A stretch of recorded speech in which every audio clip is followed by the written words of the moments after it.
It's time for the 1430 Connection on 1430 WNAV and 99.9 FM, spotlighting news, newsmakers, and important community issues. Now, with this week's edition of the 1430 Connection, here is WNAV news anchor Donna Cole. Welcome to the 1430 Connection. I'm Donna Cole. In the studio with me is Stephanie Takis. She's the executive director of Touchstones Discussion Project. Welcome, Stephanie. Thank you. It's my pleasure to be here. You're Annapolis-based?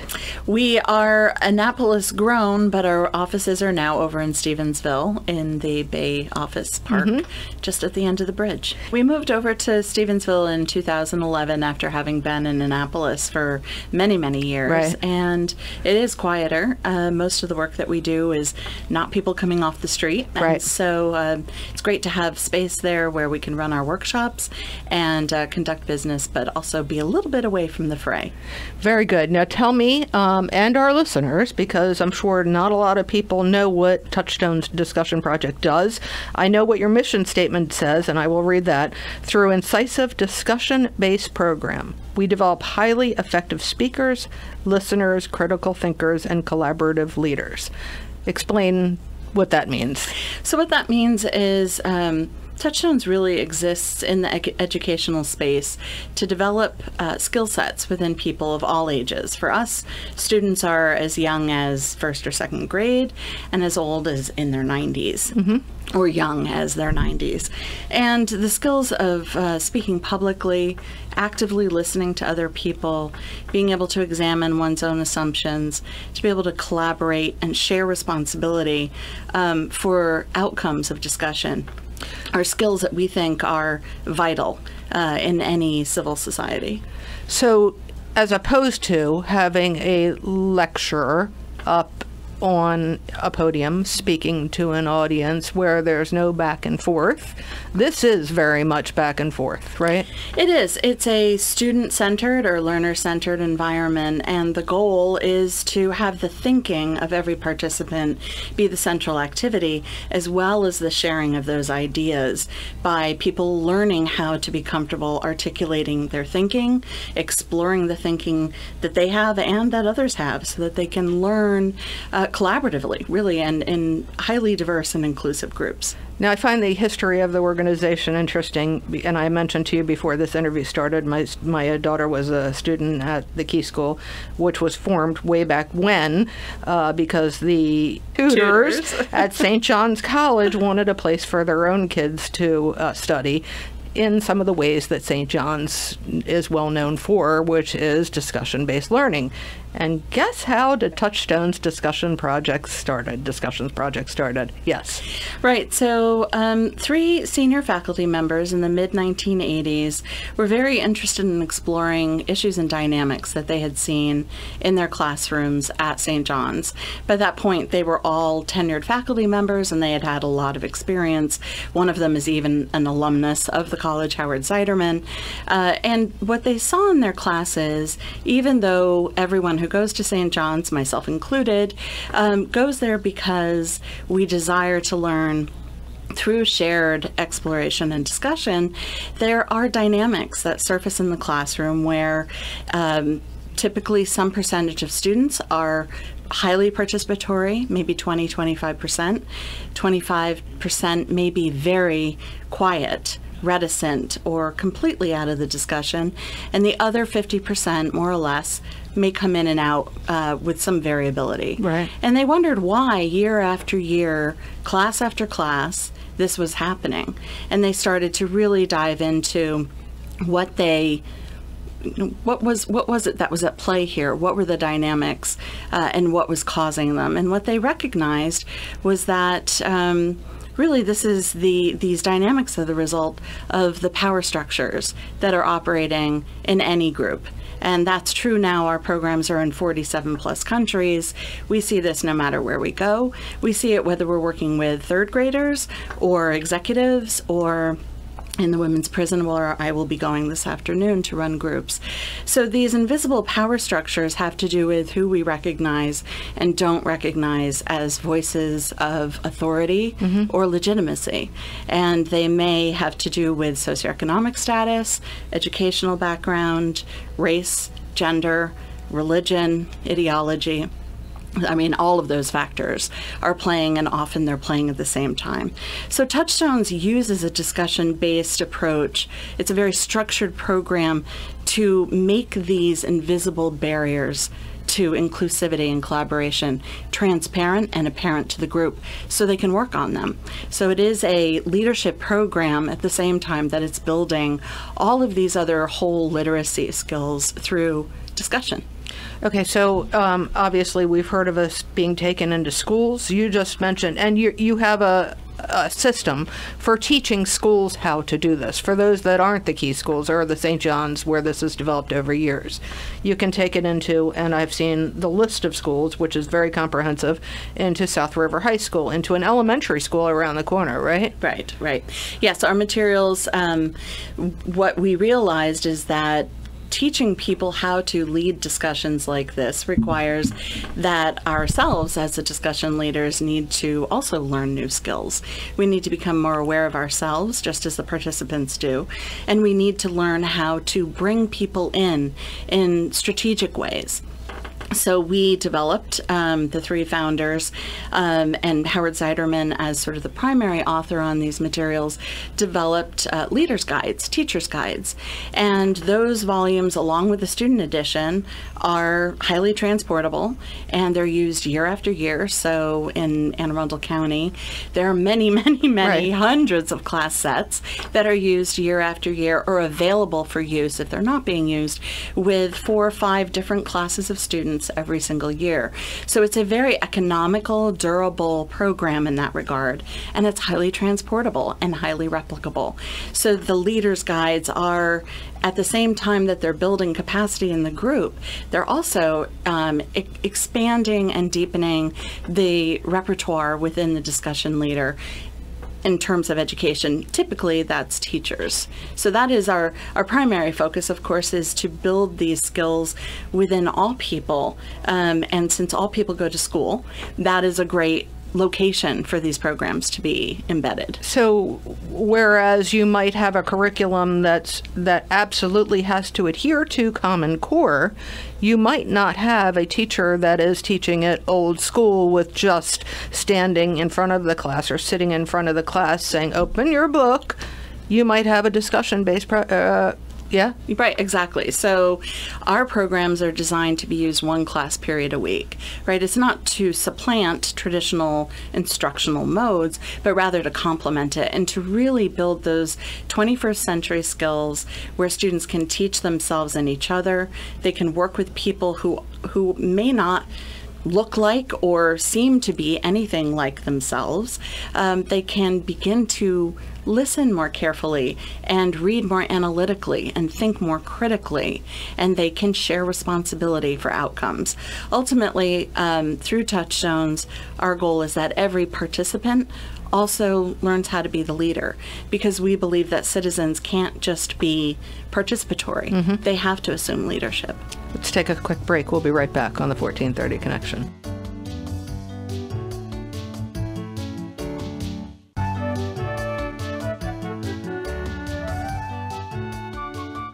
Welcome back to the 1430 Connection. I'm Donna Cole. In the studio with me today is Stephanie Takis. She's the executive director of Touchstones Discussion Project. You said there's been some research on this. Right. So I think if we think for just a moment about how we all start our lives coming into the world as learners, discussion and dialogue is our first mode of learning, and learning through modeling, vicarious learning. They're very powerful tools, and yet they're highly underutilized in most classroom environments, and also in higher education, they're underutilized.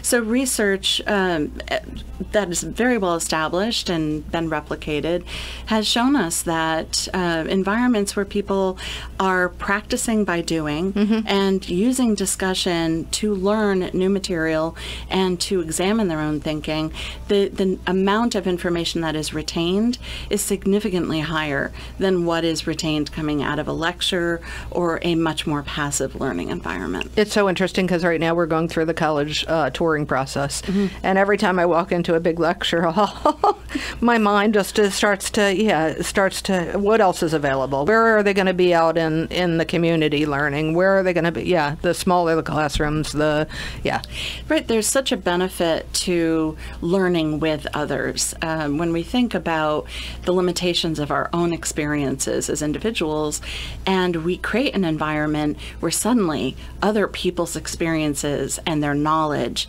their wisdom, their questions become available to us, we're operating in an entirely different scenario. The power of that collectivity is exponentially greater than what can be achieved on an individual level. So some of our programs have been used in corporate settings and governmental agencies to build down the barriers that really inhibit the power of collaboration. It's exciting work. All right, so we're hearing about it with education. We're hearing about it with, you have the models that go into schools that many of our kids are at, or that we might be studying at in the future. You're going to a prison this afternoon, you mentioned. Tell me about that. Yes, so in the mid-1990s, some of our school materials were introduced into the Maryland House of Corrections, which has since been torn down recently. And some of the men who were in the prison serving life sentences started to read the material and actually started running their own discussions. They realized that what they had available to them within themselves and through the program was an opportunity to humanize their environment in a really meaningful way. So they reached out to Touchstones and invited Howard Zeiderman to go into the house to teach them how to do this. And he did. He went in for 2 years. He went in every week and worked with the men, many of whom are still incarcerated and many of whom are still advocating for Touchstones and using the skills they developed then and also introducing it to newly incarcerated people. From there, we went on to do work at MCIJ, which is the medium security facility at Jessup. And then in 2015, a former principal from MCIJ went to the women's prison, which is the Maryland Correctional Institute for Women, also located at Jessup. And he reached out to us and he said that he realized that there was something missing in the programming for the women there, and he realized it was Touchstones. And so he invited us to come in 2015, and we often don't have funding for these programs, so we do this on our own. We allocate a portion of our earned income to cover the costs, and then we were able to go out and we received a very small grant to allow us to really build out that pilot. So we have been going in continuously since then, and today I will run 2 different groups, both within the prison school. One for a workforce readiness program for women who are entering a pre-release phase of their incarceration, and another group of women who are still working on their GED. We are, I and other staff members who go in and some volunteers are developing the leadership capacities within these women. And so they are now running the discussions each fabulous. week. It's really fabulous. You mentioned that you sometimes do not have funds to cover programs. You are a nonprofit in the state of Maryland. You get grants, but it's not enough to do everything you want to do. And I'm sure that you would gladly accept any donations that come your way. Yeah? Absolutely. And yes. where can people find out more information or to make or give you some help? On our website, which is www.touchstones.org. There's a donate button. Also, one can call the office and make a gift over the phone or send a check to the organization. We do still have a P.O. box in Annapolis, and that's P.O. Box 2329, Annapolis, Maryland, 21404. 2329. It's the old post office. All right, we're going to take another quick break. We'll be right back on the 1430 Connection.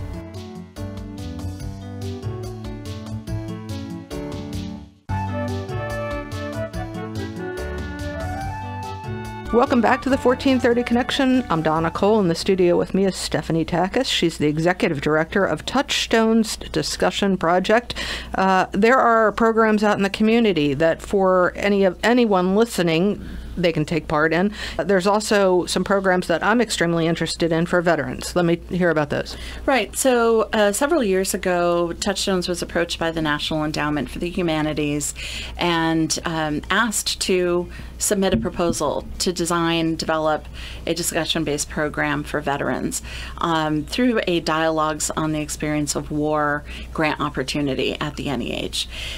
We have now received a second grant from the NEH for veterans programming and have developed a program that looks at themes of homecoming and experiences of service as they pertain to life in the civilian world. So how does one bridge the experience of service into civilian life and back into the community? So that program will be starting in September for veterans. It's open to any veteran who would like to participate. Is there a cost? No, all of these programs are free to the public. And all of the materials are provided.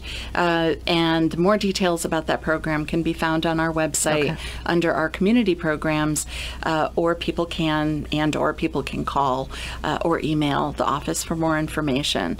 That program runs for 8 weeks starting in early September and will be conducted at the I think it's called the Formation Hall at St. Margaret's Parish out in Pleasant Plains. Very cool. And then there is another veterans program this year that is brand new, also with funding from the NEH. And one of the veterans with whom we worked in developing this first program and who we trained as a discussion leader, who is a Marine veteran, did 2 tours in Afghanistan. He and I will be running a joint civilian veterans program looking at themes of connectedness and community. And we will be reading Sebastian Junger's book Tribe, as well as excerpts from the Odyssey, to look at how we better understand what it means to have experiences in the service and how we as civilians help to create community when military service people separate and become civilians again. I think it's wonderful. For those that are not in Annapolis, again, you are located physically on Kent Island, but anybody on Kent Island can come over to these programs too in Annapolis and from Glen Burnie and from anywhere. Yes, last year when we ran the program, people drove from as far away as Virginia, Northern Virginia, to participate. We welcome people, veterans and civilians from the entire region. And also we are having a fundraiser at Sandy Point State Park on Tuesday, August 20th, starting at 4 p.m. And there are details about that on our website. One more time on the website. What is that's it? www.touchstones.org. And that fundraiser is to provide training and materials to public school teachers this year. And I should add that the work you're doing is reaching outside of Maryland. Your board of directors certainly reaches outside of Maryland. The work you're doing is global, yeah?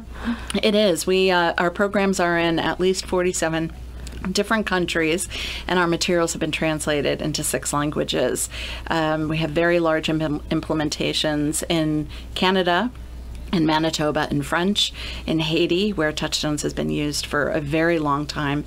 There are more than 50,000 Touchstones materials volumes in circulation in Haiti, plus Europe and Southeast Asia.